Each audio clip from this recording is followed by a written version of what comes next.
Hi everyone, it's me Lauren Gell and welcome back to the channel. I'm so happy that you're here. If you haven't already, go ahead, like, subscribe, and follow down below. I greatly appreciate it as I'm still trying to grow the channel.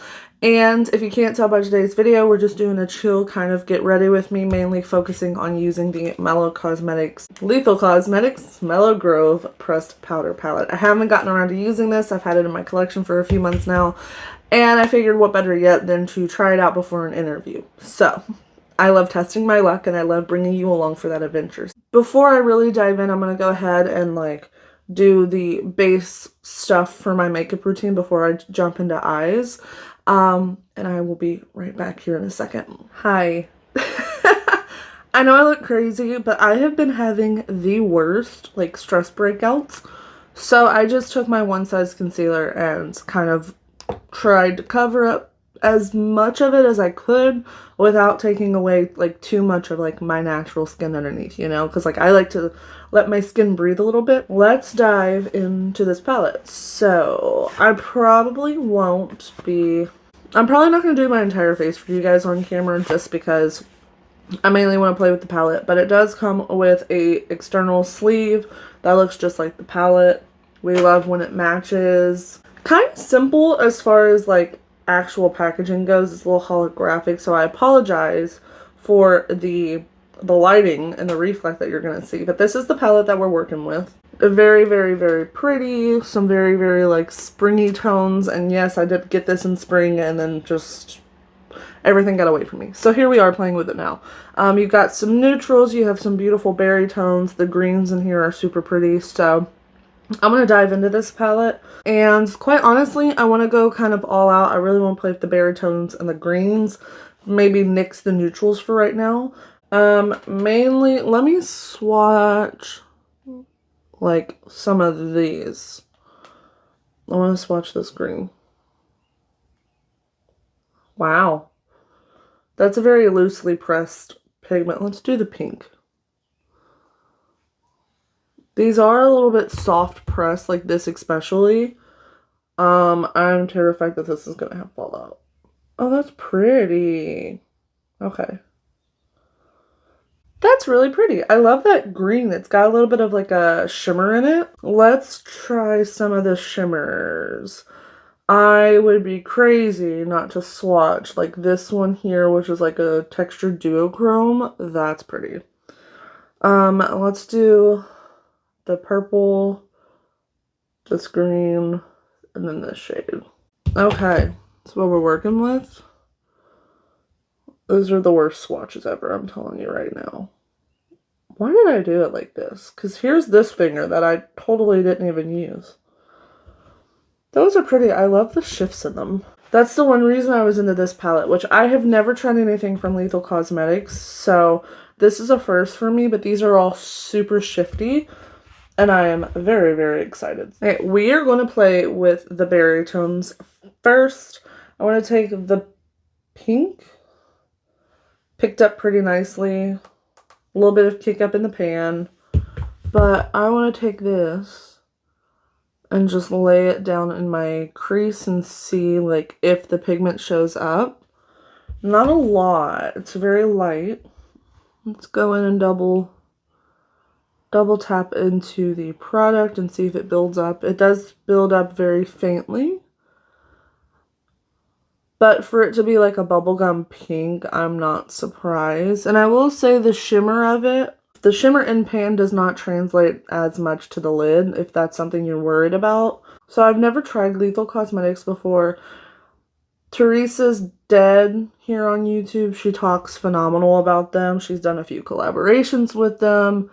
So I wanted to try the brand, and you could go on and do your own customized palettes, which cost a fortune, because Lethal is also known for their multi-chromes and stuff. So I'm just kind of not sure what to do when I go on there, and I've looked at their palette releases before, oh, let me try one of the palettes first, see if I like the formula. And this is actually the first palette that they have made that I was like all in and invested into wanting to use like every color, thinking I could use every color and really like it, because my style of makeup has definitely changed. And you'll see like this makeup that I'm going to do is going to be kind of like 2022 Lauren, but I have gotten so used to just doing like a wash of color on the eyes and then going in with like a super glittery shade, which is what I thought I could achieve with this palette. So I'm gonna take a little bit of this shade here called Sway, also in my crease. I'm a little nervous. I'm hoping that this blends really nicely, because sometimes berry tones can go either way, because burgundies, reds are some of the hardest to make just because of the pigment. So a lot of the times with burgundies and stuff, I get nervous that they're going to be patchy, especially layering them on top of other shades like I did. But I don't think there's too much patchiness going on. So that's kind of surprising that this burgundy shade is almost like blending itself in and like it's doing the work for me almost in a weird way, and it's pretty cool. Like, I really like that. Now I want to go back in with my pink and just blend through here, just so that burgundy doesn't overtake that little pop of that pink up there. I think that looks really cute. I like it. So now, naturally, I'm going to take this one here. That one's called Opulence.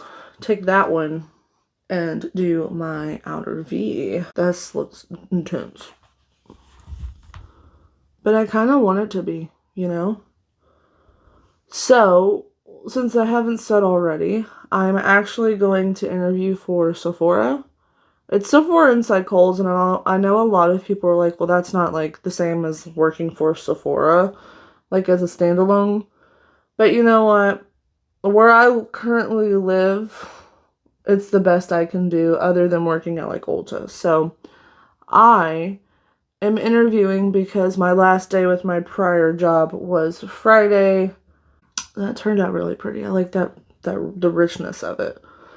So I'm just kind of basically wanting to find a job that is going to hold me over for the next few months before I leave. Just have a little bit of extra income. Because like my husband, he can cover the bills easily. It's just having a little bit of extra money in case, you know, like out of nowhere I gotta take the dogs to the vet, or like something happens. I have a little bit of spending money if I want to go do something. That's mainly why I want to work, is just a little bit extra income.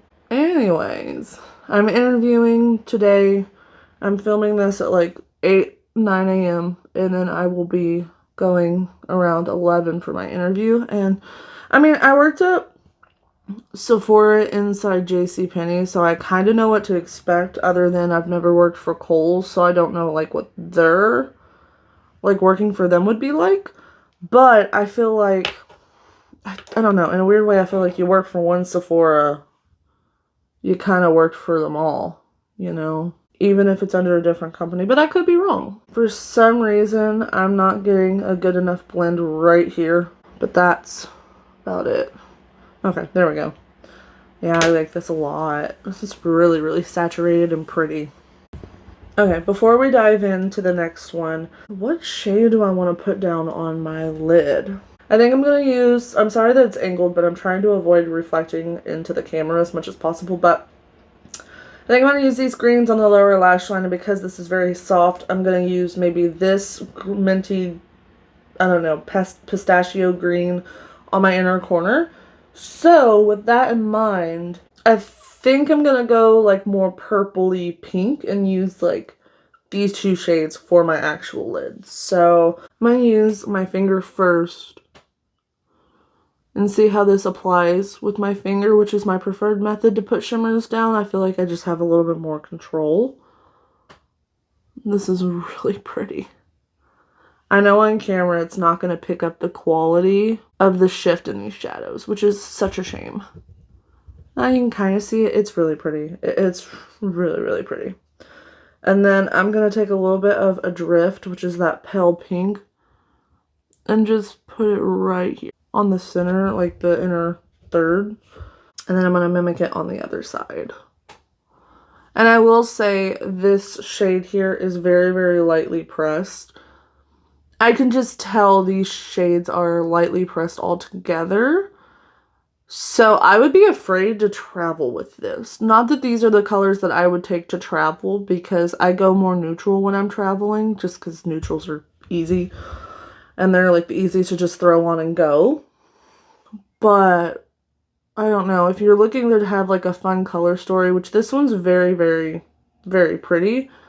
I don't know if I would be comfortable traveling with it because of how softly pressed these shades are. And then I'm just going to go back in with the same brush I've been using in my crease.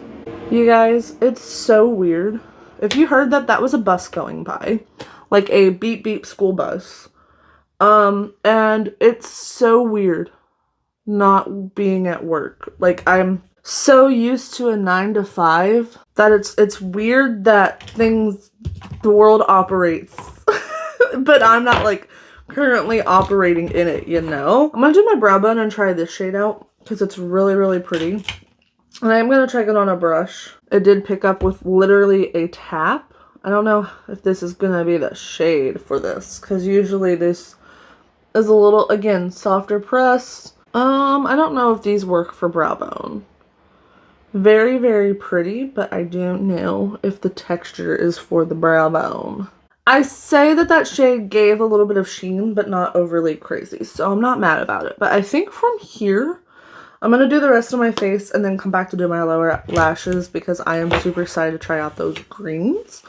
But yeah, this is a lot more tame than I thought it was going to be, but I'm not mad about it. Hi, I'm back.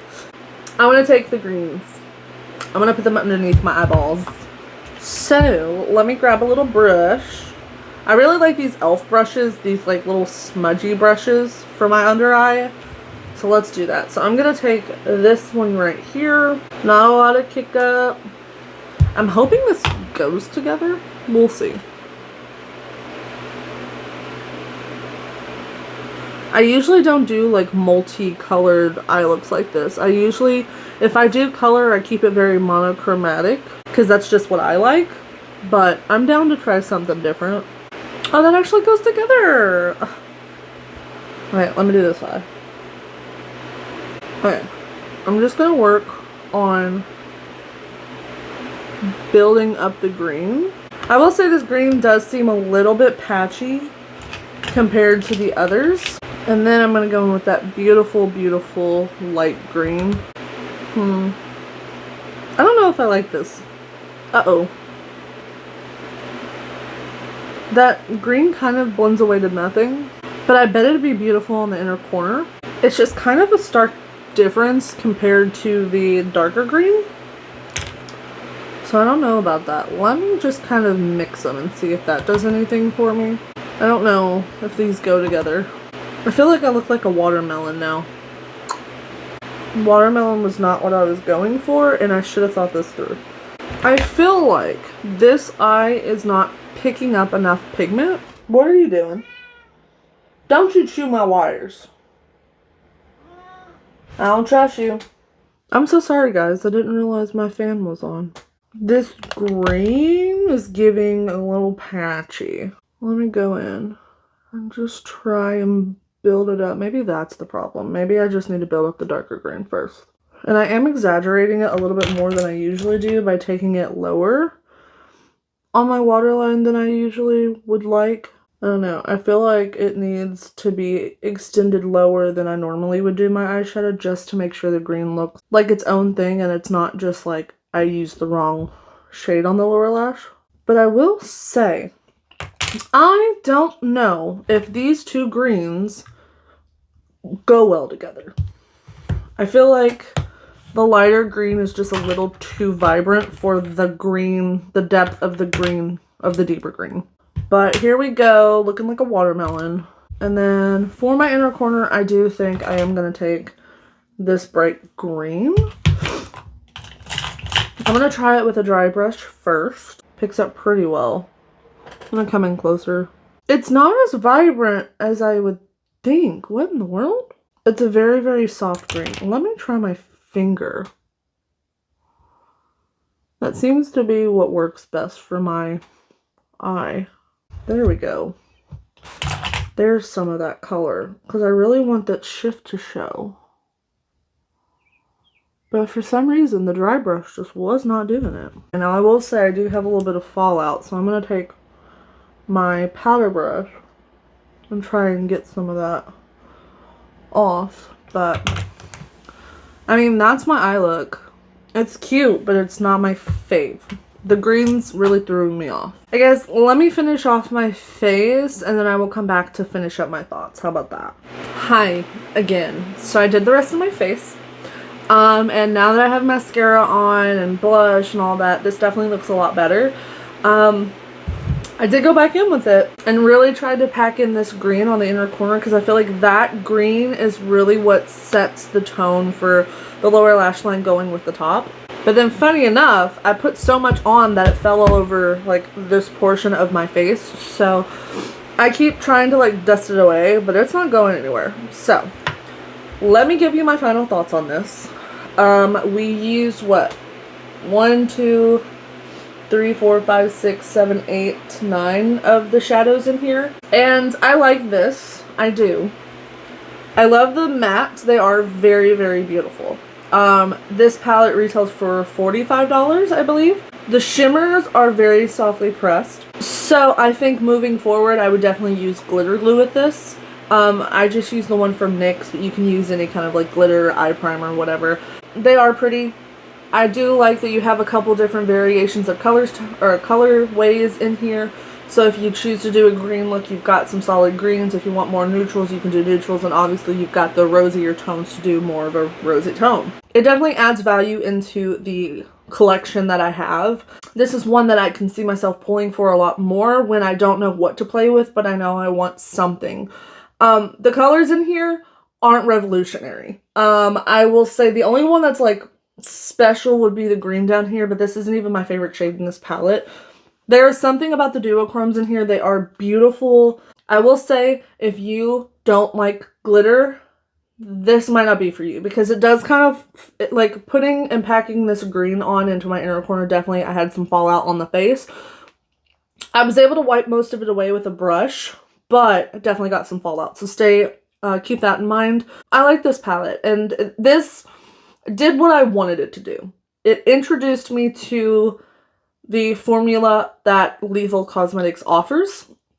It's a really good introductory palette for that. It's a little bit unique, but it's one that like people who love neutrals but want to pop a color could gravitate towards. So I like that. It's a really good introductory palette into the brand because there's no like crazy formulations in here, but it gives me a chance to experience kind of like the beautiful shifts that Lethal Cosmetics is known for and the phenomenal like matte formulation that they're known for. And it essentially makes me want to try more from the brand, which is what I was hoping this was going to do for me. I think I'm just going to go ahead and wrap up the video. So thank you for hanging out with me. If you haven't already, go like, subscribe, and follow down below. Leave a comment on if you tried Lethal Cosmetics, if you've ever heard of the brand. Let me know in the comments because I want to know what your thoughts are. I guess without further ado, wish me luck on this interview. I'm pretty confident in myself, but I don't want to like be overly confident, you know? Without further ado, I want to wish you a great day, night, whenever you're watching this, and I am sure I will see you in another one, so bye!